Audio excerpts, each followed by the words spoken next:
Bien, vous êtes assis là? Oui. Ça y est, vous êtes... Ça va. Vous êtes à quoi là? Je suis sur une fesse, mais ça va bien. Ouais, c'est ça, vous êtes à quoi? 115 kilos là?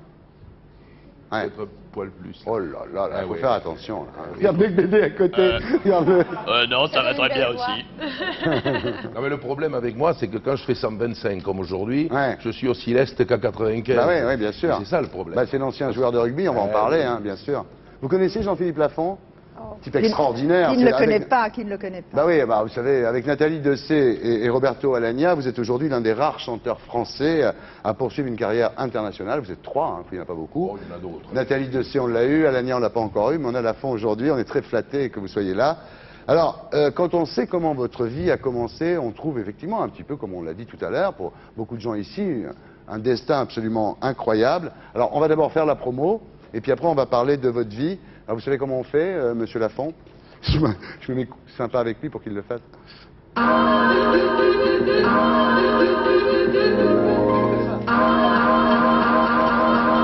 Frédéric, Eva et Julie qui fait des bouquins avec Juppé qui nous la joue révolutionnaire.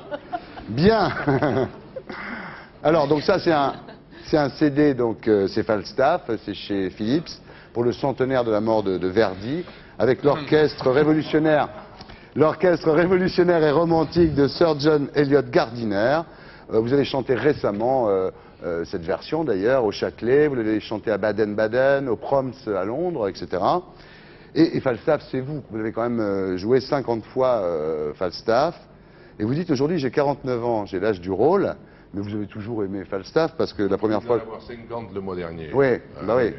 Quand vous aviez 36 ans, la première fois que vous avez fait Falstaff à l'Opéra de Lyon, vous disiez « je suis un peu trop jeune pour le rôle », donc vous êtes toujours arrangé, mais j'ai le poids. À l'époque, vous faisiez que 115 kilos, je tiens à le rappeler. Jean-Philippe, vous êtes à 125, attention. Bien. Alors, en fait, Falstaff est beaucoup plus gros que vous, et le soir, on vous met enfin, quand vous faisiez Falstaff... Oui, on me met carrément un faux ventre, ce qui a fait dire à une de mes filles, je vois pas pourquoi on te met un faux ventre, t'en as déjà un. Ouais. Enfin, pas suffisant pour le rôle. Ouais. C'est une chambre à air Ouais. qui a été coulée sur moi, n'est-ce pas? Et tous les soirs, on me gonflait. C'est-à-dire qu'il y a une habilleuse qui est à genoux devant lui Qui est à genoux, et qui gonfle. s'ouvre dans un petit tuyau pour gonfler Absolument, le pour me ventre. gonfler. Parfois, c'était trop gonflé. Voilà. Alors, elle m'appuyait 5-10 minutes pour me redégonfler. quoi. Voilà. Et ça vous donne l'impression d'être maigre puisqu'il faut vous grossir pour faire le Voilà. rôle. Donc c'est C'est-à-dire très... quand je redeviens comme maintenant, je suis ravi. Voilà, vous êtes ravi, vous dites quand même. Et la barbe, même avec Macbeth, vous continuez à porter la barbe de Falstaff.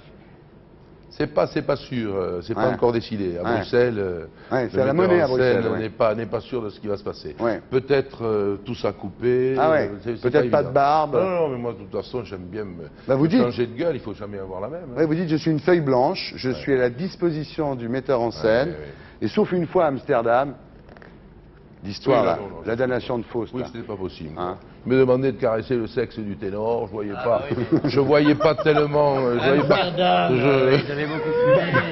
voyais pas la nécessité à ce moment-là. Si je Barry l'avais vu, je l'aurais Macaulay, fait. et il lui fallait lui caresser le sexe pendant Voici des roses de Faust, et là quand même vous avez dit non.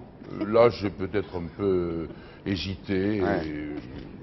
Et j'ai montré un petit peu le geste, mais lui il voulait vraiment que ça soit Ouais. très vrai, quoi. Vous n'êtes pas homo du tout. A priori non, mais d'ailleurs si je pourrais être homosexuel avec un seul type que j'ai rencontré dans ma vie, Ouais. Michael Jordan. Ah ouais. J'ai été très impressionné par ce type quand j'étais à Chicago il y a quelques années.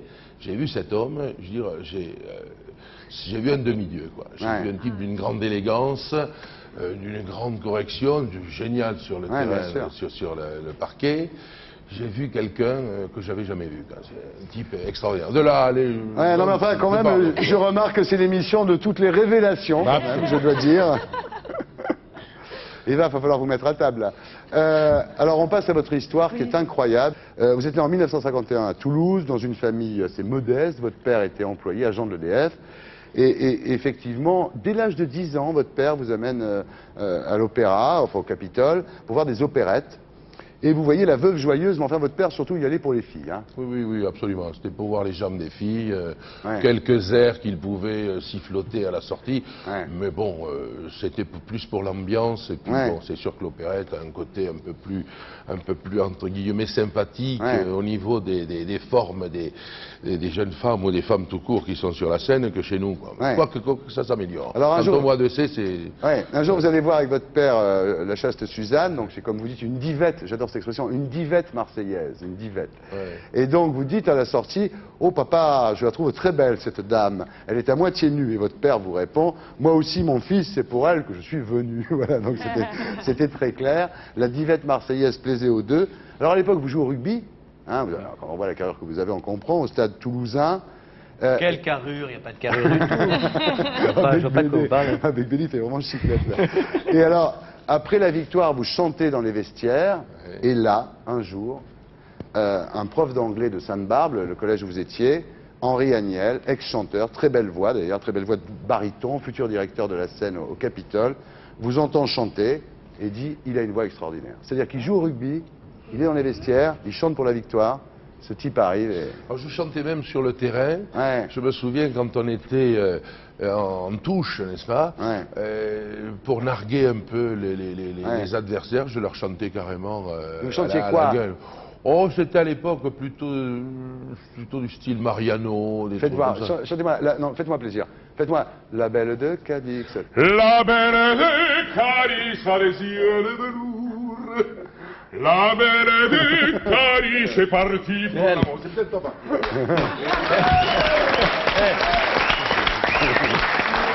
Je ne suis pas Michael Jordan. Je ne suis pas Michael Jordan. Vous savez qu'il n'est pas le premier rugbyman à chanter. Ah bon Ben, il y avait Jean-Pierre François. Je te survivrai. Ah oui, c'est vrai. Ben oui. Ah, C'est mais vrai. c'est plus mon répertoire. Non. maintenant. Ouais, ouais. C'est un footballeur, Jean-Pierre François. Ah bon, d'accord. Mais c'est pas grave. Eh, Eh, Merci l'oreillette. Hein. ouais.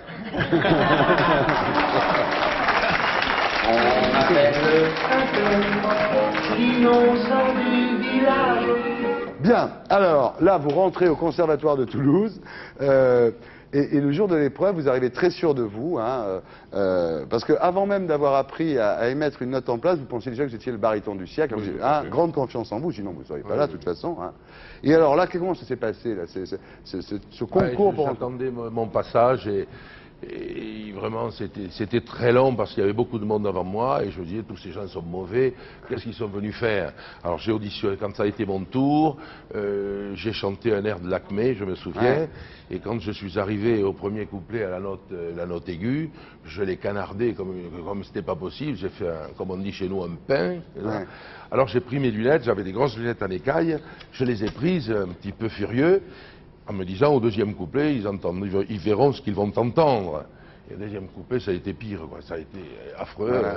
Alors j'ai cassé mes lunettes Et voilà. en deux, n'est-ce pas? Et ils ont été ravis de ce geste ou Ouais. de la personnalité de ce Ils petit vous ont gars pris de quand 20 même, ans. ouais. Ils m'ont quand même pris. Ouais. Ils ont dit, il y a peut-être quelque chose à faire. Bah oui, voilà. Alors le problème que vous aviez à l'époque, c'est que vous ne saviez pas lire la musique, c'est-à-dire que quand vous voyez des notes sur une partition, ils pensaient que c'était des petites pipes. Alors évidemment, ils ne comprenaient pas. Non mais c'est vrai, hein. Et Ouais, quand il y a- absolument. Quand il y avait un tant P, pis, ben, il faut lire ça. voilà. donc. Et quand il y avait un P, ils pensaient que ça veut dire puissant, alors ça veut dire piano. Donc vous avez eu du oui. mal au début, hein. Oui, oui, beaucoup. Oui. Heureusement qu'il y a eu Denise Duplex, qu'il y a eu des gens qui ont eu beaucoup de patience, Herlo aussi, des gens qui ont eu beaucoup de patience avec Denise vous. Duplex qui existe toujours et Ouais. qui surtout Ouais. me fait toujours travailler. Je veux dire, ça Ouais. fait presque 30 ans et qui ne me passe rien. Elle d'ailleurs. dit qu'elle a plus besoin, vous avez plus besoin d'elle, mais vous continuez à aller la voir. Ah, mais j'ai toujours besoin de plus en plus, surtout que mon répertoire évolue. Ouais. Et on a toujours besoin d'une oreille absolue en face de soi. Parce qu'on fait des bêtises comme dans toute carrière, dans toute profession, dans tout métier. Il faut que quelqu'un soit là pour vous rattraper parfois.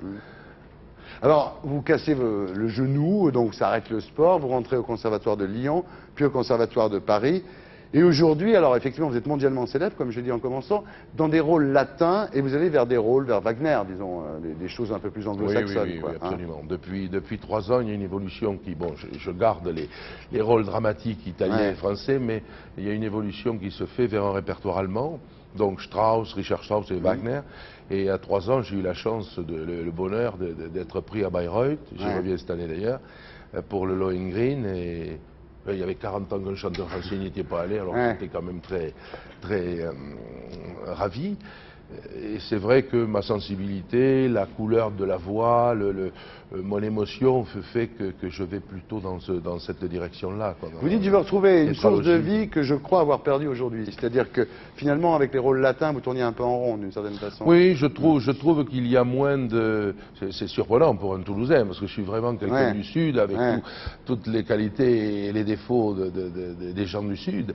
Mais je ne trouve plus, ou je n'ai pas vraiment trouvé, l'émotion dans la musique italienne, voire française, émotion que j'ai vraiment quand je chante le mot allemand. Et je Ouais. trouve qu'il y a une résonance dans le mot allemand lui-même et dans la musique de Wagner, par exemple, qui fait que je suis plus nourri que dans Ah. d'autres formes. Un nouveau territoire pour vous.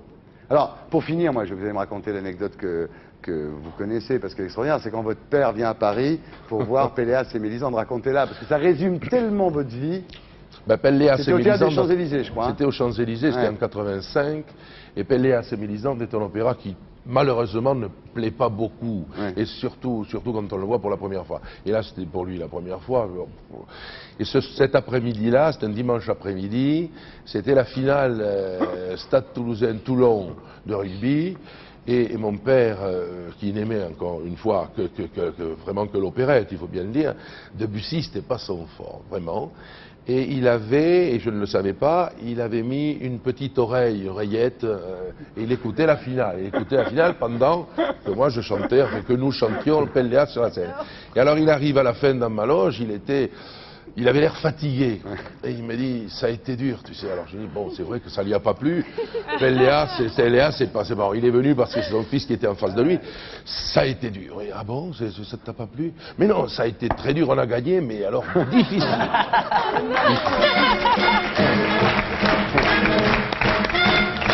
J'adore cette histoire.